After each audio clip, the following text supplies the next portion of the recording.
Hello everyone, welcome to my YouTube channel learn with SF. आज हम बहुत ही important topic के बारे में बात करने वाले हैं, जो कि हमारे सीटेट एग्जाम्स। आप तक तो ये अपडेट पहुंच ही गई होगी कि सीटेट एग्जाम्स जो जुलाई 2020 को होने वाले थे, वो अब नेक्स्ट ईयर यानी कि जनवरी 31 को होने वाले हैं।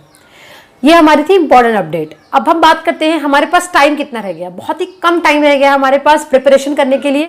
जिसे भी फर्स्ट अटेम्प्ट में इस एग्जाम को क्लियर करना है, उसको अभी से ही प्रिपरेशन स्टार्ट कर देनी है। कि मैंने क्वालिफाई किया है इस सीटेट एग्जाम्स को। 2015 में मैंने दिया था पेपर 2, जिसमें मुझे मिले 101 मार्क्स। उसके बाद 2019 में मैंने दिया था पेपर 1 यानी प्राइमरी लेवल वाला, उसमें मिले थे मुझे 92 मार्क्स। मैं आपको यहाँ पे उनके पिक्स शेयर कर देती हूँ, जिससे आप जो है वो मेरे मार्क्स देख सकते हैं और उनका डिफरेंस देख सकते हैं। अच्छा, मैं आपको डिफरेंस देखने के लिए क्यों कह रही हूँ, क्योंकि मेरे प्रिपरेशन में पहले क्या हुआ था और अब क्या चेंजेस आए, उसके बारे में भी बात करने वाली हूँ, जिससे आपको आइडिया मिलेगा कि आपको किस तरह से प्रिपरेशन स्टार्ट करनी है। ठीक है, सो देखिए, पहले जब 2015 में मैंने जो एग्जाम दिया था सीटेट का, उस वक्त मैंने कोई भी किसी भी तरह की पढ़ाई नहीं की थी। मैं बीएड अपीयर कर रही थी। बीएड अपीयर करने के टाइम पे जब सीटेट एग्जाम का डेट डिक्लेयर हुआ, तो मैंने भी फॉर्म फिल कर दिया सबके अपने फ्रेंड्स के साथ। उसके बाद वहां पे जाने के बाद सीटेट का पेपर अटेम्प्ट करने के बाद फर्स्ट टाइम में उसे क्वालिफाई कर दिया। सीटेट एग्जाम मैंने क्रैक कर लिया। उसके बाद फिर 2019 में मैंने सोचा पेपर 1 देने के लिए, और उसको भी मैंने फर्स्ट अटेम्प्ट में ही क्रैक कर लिया। तो इस तरह से मैं अपने एक्सपीरियंस के बेसिस पे आपको कुछ टिप्स देना चाहती हूँ, जिसके थ्रू आप जो है वो अपना प्रिपरेशन स्टार्ट कर सके और सक्सेस हासिल कर सके इस सीटेट एग्जाम में। तो चलिए हम बात करते हैं आज उन टिप्स के बारे में जिसके लिए मैंने ये वीडियो बनाया है। टिप नंबर 1, आपको क्या करना है, प्रीवियस ईयर के जितने भी क्वेश्चन पेपर्स हैं उनको सॉल्व करना शुरू करना है।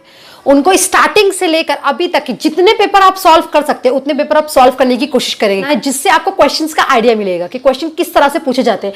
क्योंकि इस एग्जाम में डायरेक्ट क्वेश्चंस नहीं पूछे जाते। फॉर एग्जांपल, एक पैवलव की थियरी के बारे में बताती हूँ। आपको पैवलव की थियरी नहीं पूछेगी कि उसकी थियरी क्या थी या किसने ये थियरी निकाली। आपको ये पूछेगा कि आप किस तरह से उसको अपने टीचिंग मेथोडोलॉजी में या फिर बच्चों के डेवलपमेंट के लिए यूज कर सकते हैं। इस तरह से क्वेश्चंस आते हैं।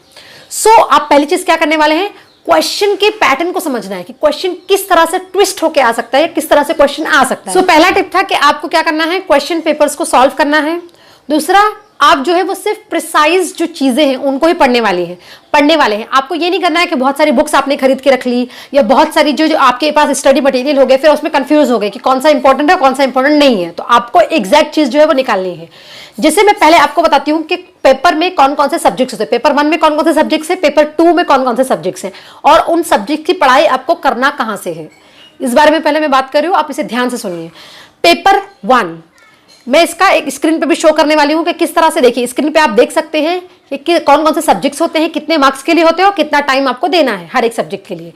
तो पेपर 1 में जो सब्जेक्ट होगा, पहला होगा वो चाइल्ड डेवलपमेंट एंड पेडागोजी होगा, जो कि होगा 30 मार्क्स के लिए, और 30 क्वेश्चंस ही आएंगे। एमसीक्यूज आते हैं, मतलब कि मल्टीपल चॉइस क्वेश्चंस। अगर आपने पहले ये अटेम्प्ट किया होगा तो आपको ये पता होगा, जिसको नहीं पता वो सुन लीजिए कि यहाँ पे आते हैं एमसीक्यूज, मतलब आपको ऑप्शंस मिलते हैं, उन पे टिक करना होता है। तो जो पहला सब्जेक्ट है पेपर 1 का, वो है child development and pedagogy. 30 marks के लिए 30 क्वेश्चन का ड्यूरेशन भी आपको 30 मिनट्स ही देना है, उससे ज्यादा बिल्कुल भी नहीं देना है। तो अब इसकी पढ़ाई आप कहां से करेंगे, इसकी पढ़ाई आप कर सकते हैं, एक YouTube चैनल है लेट्स लर्न। यहाँ पर हिमांशी सिंह नाम की एक मैम है जो बहुत ही अच्छी तरह से टीचिंग करती है CDP की, मतलब चाइल्ड डेवलपमेंट एंड पेडागोजी की। आपको इतना अच्छा कॉन्सेप्ट क्लियर हो जाएगा कि आप इजीली एक बार में ही ये जो सब्जेक्ट है उसको क्लियर कर लेंगे। जैसे मैं आपको अपना एग्जाम्पल, तो 2019 में जो मैंने एग्जाम दिया था उसके लिए मैंने कुछ खास प्रिपरेशन तो नहीं की थी, बट इनकी वीडियोस को बिल्कुल देखा था, पूरे वीडियोस को अच्छी तरह से देखा था और थियरीज को समझा था, किस तरह से अप्लाई करना, किस तरह से क्या करना है। तो इस तरह से जो है उनकी वीडियो हेल्पफुल हुई मुझे 30 में से 25 मार्क्स लाने के लिए CDP में, सिर्फ उनकी वीडियोस को देखकर। तो आपको इस पे CDP के लिए कोई बुक्स वगैरह के लिए नहीं जाना है। अगर आप जाना चाहते हैं कुछ क्वेश्चन पेपर्स वगैरह के लिए, क्वेश्चन पेपर के लिए, तो आप क्या कर सकते हैं, R गुप्ता की बुक खरीद सकते हैं। ठीक है, बट वीडियोस के लिए CDP के लिए हिमांशी मैम का सबसे बेस्ट होता है। नेक्स्ट जो सब्जेक्ट आता है वो होता है हमारा जो मैथमेटिक्स, मैथ्स आता है। उसके बाद आता है हमारा थर्ड इन्वायरमेंटल स्टडीज। मैथ्स भी आएगा 30 मार्क्स के लिए 30 क्वेश्चन, इन्वायरमेंटल स्टडीज भी आएगा 30 मार्क्स के लिए 30 क्वेश्चन। ये हो गया हमारा। उसके बाद नेक्स्ट जो आता है वो आता है हमारा लैंग्वेज 1, फिर आता है लैंग्वेज 2। लैंग्वेज 1 में है 2 ऑप्शन, यानी कि इंग्लिश या हिंदी दोनों में से एक ही ऑप्शन चूज करना है आपको। लैंग्वेज 2 में भी इंग्लिश हिंदी दोनों में से एक चूज करना है। तो इस तरह से लैंग्वेज 1 लैंग्वेज 2, तो ये लैंग्वेज 1 और लैंग्वेज 2 भी 30-30 मार्क्स के लिए होंगे ईच, हर एक 30 मार्क्स के लिए होगा। 30 मिनट्स मिलेंगे आपको, मतलब टोटल जो आपका पेपर का टाइमिंग और ड्यूरेशन जो होगा टाइम पेपर का, जो टोटल ड्यूरेशन होगा पेपर का वो होगा आपका 150 मिनट्स। 150 मार्क्स का पेपर 150 मिनट्स, यानी हर एक क्वेश्चन को 1-1 मिनट सिर्फ देना है, उससे ज्यादा आप नहीं दे सकते। सो टोटल यानी कि 2.5 घंटे का जो है वो आपका पेपर होने वाला है। ये है पेपर 1 के बारे में, ठीक है। और इसमें आपको क्या करना है, एक चीज ध्यान में रखनी है कि जो मैथ्स है उसमें आपको सॉल्व करने पे ज्यादा ध्यान नहीं देना है, आपको ट्रिक्स सीखनी है थोड़ी थोड़ी हर जगह से लेकर। जैसे एग्जांपल रेशियो प्रोपोर्शन हो गया, परसेंटेज से रिलेटेड क्वेश्चंस हो गए, इन सबका आपको ट्रिक निकालना है। स्क्वायर रूट, इन सबका आपको ट्रिक पता करना है। यूट्यूब वीडियोस बहुत सारी अवेलेबल है जिसे देखकर आप जो है वो डिफरेंट शॉर्ट ट्रिक्स सीख सकते हैं, क्योंकि यहाँ पे हमें सॉल्व करने के मार्क्स नहीं मिल रहे हैं, स्टेप पे हमें मार्क्स नहीं मिल रहे हैं, हमको डायरेक्ट आंसर लाना है, ठीक है। तो इसके लिए आप क्या करो, वीडियोस देख के अलग अलग जो शॉर्ट ट्रिक्स है वो निकालने की कोशिश करिए। इन्वायरमेंटल स्टडीज के लिए आप क्या कर सकते हैं, एनसीईआरटी की बुक्स रेफर कर सकते हैं। एनसीईआरटी की बुक्स जो है वो रीड करके आपके पास काफी नॉलेज है। फर्स्ट स्टैंडर्ड से लेकर आप 12th स्टैंडर्ड की जो बुक्स है उसको रीड करेंगे तो आपको दोनों पेपर के लिए काम आ सकता है। तो अब एक बार रीड करके रखिए ताकि वो दोबारा आपको काम आ सके। तो ये था हमारा पेपर 1 के बारे में। चलिए अब हम बात करते हैं पेपर 2 के बारे में। पेपर 2 में जो पहला सब्जेक्ट है वो सेम है, चाइल्ड डेवलपमेंट एंड पेडागोजी। इसके लिए भी आपको क्या करना है, लेट्स लर्न की हिमांशी मैम की जितनी भी वीडियोस हो उसको अच्छी तरह से देखना है, उनकी थियरीज को समझना है, उसको रियल लाइफ में जो प्रैक्टिकली कैसे यूज करना है उन थियरीज को, उसके बारे में आपको अंडरस्टैंडिंग इसकी पूरी तरह से मिल जाएगी वो वीडियोस देखने के बाद। पेपर 2 में जो पहला सब्जेक्ट है वो सेम है पेपर 1 की तरह, चाइल्ड डेवलपमेंट एंड पेडागोजी, जो आएगा 30 मार्क्स के लिए और आपको टाइम मिलेगा 30 मिनट्स का और 30 क्वेश्चंस होंगे, ठीक है।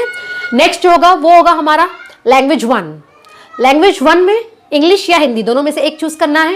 लैंग्वेज 2 में हिंदी या इंग्लिश दोनों में से कोई एक चूज करना है, ठीक है। तो ये भी ईच जो आएंगे वो 30 मार्क्स के लिए आएंगे, 30 क्वेश्चंस होंगे, टाइम भी 30 मिनट्स ही आपको देना है। नेक्स्ट जो है वो है हमारा जो 4th वन होगा वो होगा हमारा ऑप्शंस में, यानी कि अगर हम साइंस वाले स्टूडेंट हैं, हम चाहे तो मैथ्स और साइंस ऑप्शन में ले सकते हैं या फिर सोशल स्टडीज को ऑप्शन में। सोशल स्टडीज में हमें सब पढ़कर रखना है, history, geography, political science, economics, इन चारों सब्जेक्ट की अच्छी तरह से पढ़ाई करनी है। और मैथ्स और साइंस वालों को तो मैथ्स और साइंस के बारे में पढ़ाई करनी है। सो इस तरह से ये जो क्वेश्चंस होंगे ये दोनों में से कोई एक आपको लेना है, या तो आप मैथ साइंस ले रहे हैं या तो आप सोशल स्टडीज ले रहे हैं। तो ये होगा आपका 60 मार्क्स के लिए 60 क्वेश्चन, और जो टाइम लिमिट भी होगा उसको भी आपको 60 मिनट्स ही देना है। यानी कि 1 घंटा आप क्या करने वाले हैं, सिर्फ अपने सब्जेक्ट रिलेटेड देने वाले हैं, सब्जेक्ट रिलेटेड कंटेंट्स को देने वाले हैं। तो यहाँ पे ये कंटेंट के लिए आप 1 घंटा दे रहे हैं और बाकी जो है आप 30 मिनट्स देकर अपने जो टाइम है उसको डिवाइड कर सकते हैं। पेपर जो है वो आपका बाइलिंगुअल होगा, बाइलिंगुअल मतलब 2 लैंग्वेजेस में होगा, एक तरफ इंग्लिश में होगा, एक तरफ हिंदी में होगा। एक तरफ जो प्रिंट होगा पेपर का वो इंग्लिश में होगा, एक तरफ क्वेश्चंस जो होंगे वो हिंदी में होंगे।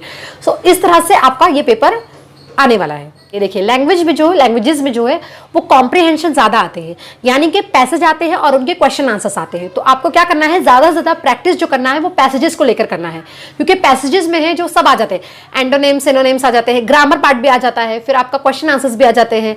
सो इस तरह से आप क्या करेंगे, कॉम्प्रिहेंशन जो है ये पहले करेंगे, पैसेजेस को ज्यादा से ज्यादा पैसेजेस को सॉल्व करेंगे, चाहे वो हिंदी के हो चाहे वो इंग्लिश के हो। आपको ये नहीं करना है कि पूरा ध्यान सिर्फ ग्रामर पे लगा देना है, आपको ज्यादा अपना टाइम जो है वो कॉम्प्रिहेंशन पे देना है। हाँ, ग्रामर भी पढ़ना है, ग्रामर के इंपॉर्टेंट टॉपिक्स होते हैं उनको आपको कवर करना है, जैसे चेंज द वॉइस हो गया, डायरेक्ट इनडायरेक्ट स्पीच हो गया, डिग्री ऑफ कंपैरिजन हो गया, इन सब चीजों को क्या करना है, आपको कवर जरूर करना है। इसी तरह से हिंदी के भी जो व्याकरण होते हैं, जो हमारे विरुद्धार्थी शब्द, विशेषण, अव्यय, सब चीजों पे भी आपको ध्यान देना है। सो इस तरह से आप लैंग्वेज का जो है प्रिपरेशन कर सकते हैं। नेक्स्ट आपका आता है सब्जेक्ट रिलेटेड जो कंटेंट होता है। एनसीईआरटी की बुक्स को पढ़कर भी आप काफी कुछ सीख सकते हैं। आप ले रहे हैं सोशल स्टडीज वाला पार्ट, तो उसके अंदर आपको जो इंपॉर्टेंट इवेंट्स हुए हिस्ट्री के उसको याद रखना है, उनके डेट्स को याद रखना है, और उसके बाद इंपॉर्टेंट जो पर्सनालिटीज है उनको याद करना है। Ancient history, medieval history, modern history, इन तीनों के बारे में जानकारी रखनी है। अगर आप पहले से ये सब्जेक्ट पढ़ते आ रहे हैं तो आपके पास पहले से ही काफी कुछ जो नॉलेज होगी, सिर्फ आपको उसको क्या करना है, अपने नॉलेज को अपग्रेड करना है। वो कैसे करेंगे, क्वेश्चन पेपर सॉल्व करके। सो पहला जो मैं आपको बोल सकती हूँ जो सबसे इंपॉर्टेंट चीज है वो है क्वेश्चन पेपर्स को सॉल्व करना।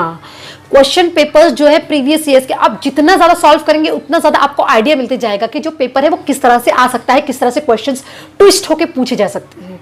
सो सबसे इंपॉर्टेंट चीज क्या करनी है, आपको क्वेश्चन पेपर्स को जरूर सॉल्व करना है।